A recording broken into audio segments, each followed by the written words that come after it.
Welcome to Penrose Learning, where we make understanding easy. You begin by inspecting the surface closely. Focus on scratches, pits, and any salt residue because those trap moisture and start corrosion. Once you see contamination, remove loose debris with a soft brush, then wash using a mild detergent and warm water. This lifts oils and salts. Make sure to rinse thoroughly. Dry immediately with a microfiber towel to stop standing water. If there are light stains, use a 1/2 cup vinegar solution to lift them before progressing. Now you remove remaining surface rust and restore the passive layer. Lightly rub affected areas with 0000 steel wool or a non-abrasive pad plus a few drops of oil. This abrades oxide without scoring steel. Once done, neutralize and rinse, then apply a certified stainless passivation solution or a polish so chromium can reform the protective film.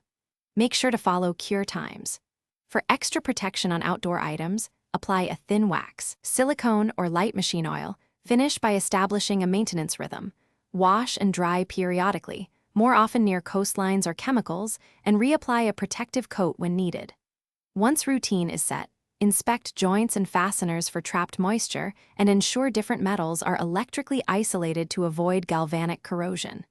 If deep pitting appears, you may need professional electropolising or replacement. Don't scrub aggressively. If rust returns quickly, check for chlorides or dissimilar metal contact and remove the source. That single change often stops recurrence. Thanks for watching. If this was helpful, leave a like and consider subscribing. See you next time.